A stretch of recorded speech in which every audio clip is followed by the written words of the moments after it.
like basketball, we're soft. Tennis players are soft, golfers are soft. But when you step in a ring, like I have to be ready to go at all times. Fighting is dangerous, and it's not a sport you can mess around with. The reason I admire and respect you and anybody who do what you did, like you have to be all in. You need to learn to play golf. Oh, no, no, no, no. Nice to meet you. Thank you. It is my pleasure. So you live in the UK. Well, I live in Florida most of the time, actually. That's where I train, in Florida, but I'm originally from the UK. So being from the UK, how many times in your entire life have you actually seen the sun shine? Um, Probably seen the sunshine more in the last 3 years that I've been in Florida than I did my whole life in the UK. Hey, I've never been to the UK and seen sunshine. I was like, damn, why is it all, then you see a golf tournament, it's all hot, but I've never been to the UK when it wasn't raining. Yeah, it sounds about right, honestly. That's what I hear from most people that go to visit the UK. So what's the biggest difference between the United States and the UK for you? Oh my goodness, I've got loads of little things. I mean, like the roads are bigger, the car parking spaces. When you go into a car parking space or like a car parking lot, all the cars go one way and you go into your space and then it goes back round the other way. Ours is just random, it's everywhere. Like that's one of the the funny things I would say about America. Well, I noticed during the World Cup, the fans went Mhm. crazy over ranch dressing. The fans from different countries, like they couldn't believe ranch dressing. They thought it was the greatest. They said two things. They couldn't believe ranch dressing, and they couldn't believe the portions of food we got. Is Yeah, that true? 100%, yeah. Ranch, to be fair, I'm not on the side of like being a big ranch lover, but if any English person comes to America, they're going home with like 3 bottles of ranch in the suitcase for sure. Like first of all, I don't know anything about soccer, but I became a soccer fan for the last 6 8 weeks, and I thought the fan bases were probably the best part of the World Cup. To be honest with you, I Mhm. can't believe, being here in the United States, American football is King Kong, and obviously I played basketball my entire life. I Yeah. can't. So are you into soccer at all? Yeah, I'm a big soccer fan. For us, we call it football, but yes, there's a team back in Manchester called Manchester City. You probably know it because they won the Yes. treble. Yeah. So it's quite famous. But yeah, we are, my whole family have been Manchester City fans for years and years and years. That is our main sport. So do you have to choose between Manchester City and Manchester United? Oh no, I didn't get to choose. My family have been Manchester City through generations, so I'm born a City fan. That is crazy. So they gave me some information. So your mom was a fighter? Yeah, she was. My mum was a world champion in kickboxing, Thai boxing, and full contact karate. Yeah. So did you always know that you wanted to do this? Or you like, okay, let me try soccer, let me try lacrosse, or you always knew you were going to be a fighter? No, I didn't actually. My mum's always had a gym since before I was born, her own gym that she coaches Thai boxing at. Um, but I only did that when I was like probably 4 years old, obviously, because I was around it my whole life. So I did it when I was really, really young. But then from like the age of 4 and up until 13, I did loads of other sports. My parents, my mum and dad didn't really want me to fight, honestly. They wanted me to, like, they put me in gymnastics. I did soccer, I did football, I did basketball, netball. I just did everything. I did a bit of acting school. They just put me into anything that was kind of like, athletic. And then I came back to it myself when I was 13. And that's when I decided and knew that that was what I wanted to do. So you say acting. Is that in your future or your present? Yeah, it is actually. Acting's definitely something that I've always thought that, this MMA part of my career that can, progress onto the acting side. And it's never been something that has been what I've always kind of wanted to do, like fighting. However, it's always been something that I thought, I'll push myself out my comfort zone and do that one day. Anytime you play a sport, you have to be all in to be successful. Mhm. When did you Yeah. make that decision? Like, you know what, mom, this is what I want to do. What age Did you make that decision? To like, you know what? I want to do this. Like, I want this to be my job, my career. I would definitely say like 15, 16. I've always kind of been the girl that's kind of been very dedicated to what I'm doing. My parents have always brought me up like that. And when I came back to the sport and decided it was what I wanted to do, my mum did say to me, like, if you're going to do this, it's something that you're going to do 100%, not 90, 80. It's going to be 100% or you're not doing it. And it's a dangerous sport to do as well. So you have to be 100% in. So I think around 15 was the age where I was like, this is definitely like what I'm meant to be doing. And then over the years, it's just kind of solidified. I just absolutely love what I do now. You know what's crazy? People, you don't know a lot about me, but football and fighting are my two favorite sports. Okay. And I'll explain why. Because you said something, and your mom probably told you, this is not a sport. This is dangerous. Hmm. I played football for one day, and I was like, yeah, this is not for me. I'm a little bit of a puss when it comes to playing football. But the one reason I like fighting, I love football and I love fighting because they're the only two sports like you can't screw around. Like you have to be all in Yeah. because you can get hurt. The reason I admire and respect you and anybody who do what you did, like you have to be all in because you can literally get killed. Like basketball, we're soft.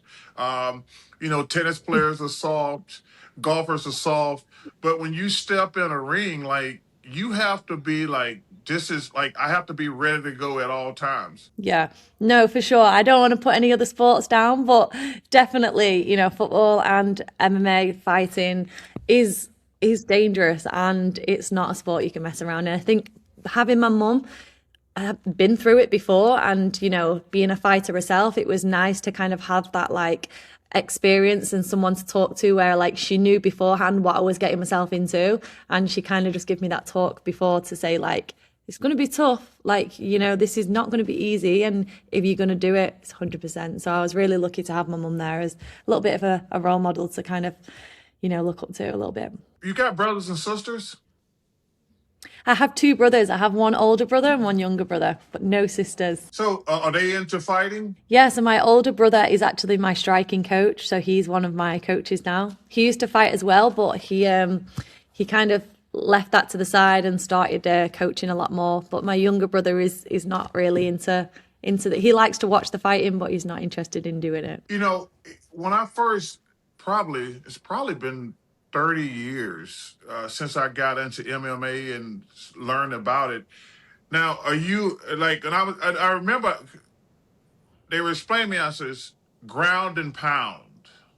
And I was like, well, what do you mean? They're like, well, some people like to stand up and box, and some people like to wrestle because a lot of wrestlers get into it. And I says, Yeah. I don't know what you mean. He says, some guys want to stay on their feet, and some guys want to be, ladies want to get on the ground because they're better at wrestling, grappling, however you want to phrase it. What are you better at? I'm definitely a better striker, so standing up on my feet and striking. That's how I would like the fight to go. And I feel like personally, this might be controversial. It's definitely more exciting to see two people stood up fighting for sure. But you'll find a lot of my opponents want to take me down and do the opposite. How much time when you're training do you spend on boxing, striking, or wrestling? I'd say half and half. I have to really kind of, even though I've always done striking for many, many years and I'm at a good level, I still feel like, I have to continue to keep working on that. And then the other side of it is I know all the other girls want to come and wrestle me, and I have to be able to wrestle and do jiu-jitsu and the ground and pound side of things. So I have to get better at that. So it's kind of like half and half. I still want to keep progressing with the striking, but the wrestling and things like that still has to have its fair share for sure. So I do a bit of both. So it sounds like striking is your advantage. Yeah. Striking's always been my advantage. I've come from Thai boxing, which is fighting in the ring, where you're not allowed to hit on the floor. As soon as it goes to the floor, you stand back up. So that's always been kind of where I've found the most success when I've come over to MMA. So when you're getting ready, what is the hardest part of training? The mental or the physical? A bit of both. A bit of both, I would say. Physically, it is hard work. Wrestling practice leaves you very tired at the end of it for sure. And I mean, sparring when you're kind of fighting in the cage with your teammates and stuff, it's not easy. But at the same time, the mental side of things is tough. You're tired, you're dieting, you've got fight nerves while you're training because you know what you're training for. Everything, all together is is hard when it like mentally. So I would say it's a little bit of a split. Dude, when you wrestle now, because there are some coaches in women's sports, especially basketball. Well, actually, only basketball. When they're training, they play against men. Yeah. Uh, do you, when you're wrestling, do you train against men or women? Both. I do Yeah. both.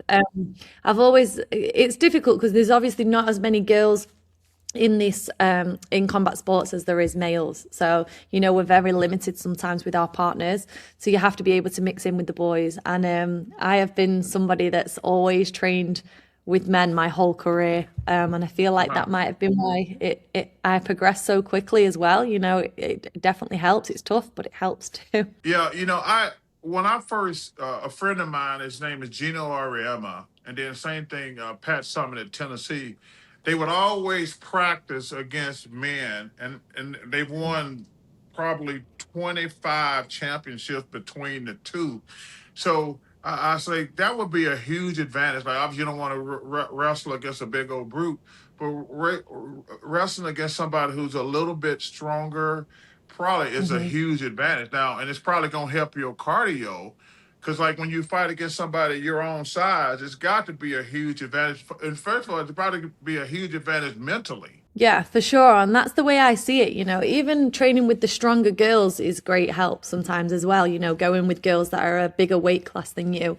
But definitely with the boys, they're not always going 100%, but at the same time, the strength and the work you're getting from working with them definitely then helps you when you go against the girls because I always say like if I'm doing well against the boys, I'll definitely do well against the girls. Yeah, 100%.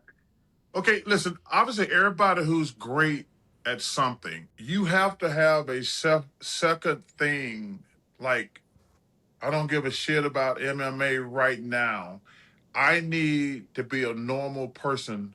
What is your go-to when you're like, I need to clear my head and do something fun for me? What is that for you? I would still say like it's being around my family. I'm away from home a lot, so this sport's very lonely. You're back and forth from the gym all the time. You don't Yeah. really want to do anything. You see the same people. You're missing out on kind of the moments with family, and that's what's most important to me. So when I'm not training and I've got energy for other things, it's friends or family for sure. That's the one thing that kind of I really struggle with. Being in a different country is tough for me. So you'll often find me either with my family or with my nana or something like that. I'm a very simple person. You need to learn to play golf. Oh no, no, no, no. Golf. I have I'm too crazy to play golf. My older brother does it and I always say to him like, "How do you go on a golf course for 4 hours and like do a sport so slow?" Like Hey, I'd feel like I play golf every day. I need to meet your brother. Those are the best 4 hours of your day. You don't have to he said think the about same thing. anything but playing golf. I need to meet your brother. Tell him to take you golfing. And let me tell you something. Once you go He's here. golfing, He's here. hey, I'm telling you, golf is the most There addictive he is. thing in the He's world. gonna How you doing, brother? Oh, nice to meet you. How are you? I'm doing. You better take her golfing. She gonna fall in love with the golf bug. Yeah, we're No. gonna get around the golfing for sure. We'll drag her along. She's got no choice. There you go. Hey, I'm telling you, because listen, you young and successful, but once the years start adding up, you're gonna have to find something to do. And I'm gonna tell you something, golf, those 4 hours, when you're out there with your brother and two other nutty friends, and y'all are cracking jokes, and you don't have to worry about anything, that is the most fun you're gonna have because when you're successful, it's a lot. It's a lot of noise. It's a lot of noise, especially the more successful you become. the noise only gonna get louder. So you got to find a way to like, you know what? I've had enough of the noise. I'm just gonna go out there and slap the ball around with my brother, some crazy friends. So you will learn to find a hobby. You will learn to Yeah, find a hobby. Yes. appreciate that. Well, Maybe it will be. And is it, and it, if it is golf, I'm going to be challenging you. That's what I'm going to do now. no. Hey, listen. I look forward to it. Hey, I want to wish you luck and continued success. It's been an honor. It's been an honor. I can't wait to watch you in person at some point. And listen, my girl Tara, she's my best friend. She's the best. And Oh. I was excited about today. And listen, I'm really looking forward to following your career and stay in touch with Tara. And if I can ever do anything for you, I tell you what, you keep rolling, you can come on my podcast. Me and Ernie Johnson have a Yes. podcast. We would love to have you on a podcast sometime. We have some fun. Thank you so much. I really appreciate you spending some time. Thank you. No, it's my pleasure. Tell your brother he's my favorite. How you say that last name? Ditcheva? Yes, Yeah, correct. you Yeah. tell him he's my favorite Ditcheva since he plays golf. I'm gonna have to start playing golf. Yeah. Thank you so much. All right, you take care of yourself.